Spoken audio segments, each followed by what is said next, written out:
اف سالا پیشکتنا طالبان بو دمی وان چند بنگهن خوال سرانسری ولات دانان و گلک پاریزگه کنترول کرن. دست بیکاوی سال دا ولاتن وکو پاکستان، افغانستان، چین و امریکا هیوی هبون کو گواشتن لسر طالبان بکه دا کو تولیدان استاندنن آشتیه ببن. لی اف هیوی دجی دامرن دمی ناکوکی دناف برا افغانستان و پاکستان چه بون. کابل ادعا کرد کو پاکستان پشتوانی طالبان دکه. مها 5 ایریشک آسمانی جعالی امریکا و سروک طالبان ملا اختر منصور کشت. سروک نو ملا هبت الله اکنزاده ریبرک آینی بو لشونا کو کماندارک لشکری با.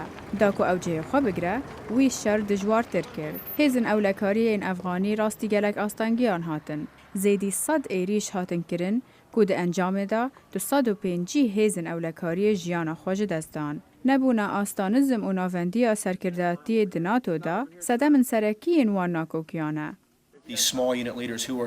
افسر کردن یکی نیان چکان نادن لشکران هر وس آخارن جی نادن وان ویجا لشکری جی خود پرسن چما امه شرجبان کسان بکین ده انجامن وی شریدا زیدی 5500 جهیزن افغانی جیانا خواج دستان لی دیگل ویه که کماندار هری مزنی امریکی براپورتن داوی سال گش بین بو.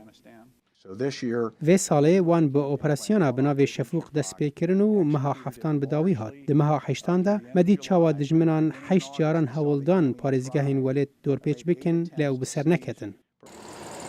حکومت افغانی هاندان بو بره کفتنا آشتیه یا که هاتبو امضا کرن جعالی یک جوان گروپا و که حزبی اسلامی و سروکه و گلبادین حکمتیار. تسهلا دارن افغانی دبیجن که افره کفتنا نمونه که دوی طالبان و گروپن دن جاوله بکن. لیدگل ویه که سرکتنا طالبان به کنترول کرن آگلک دوران دیوه واته که نها حکومت تن نیوا پارزگهان کنترول دکه.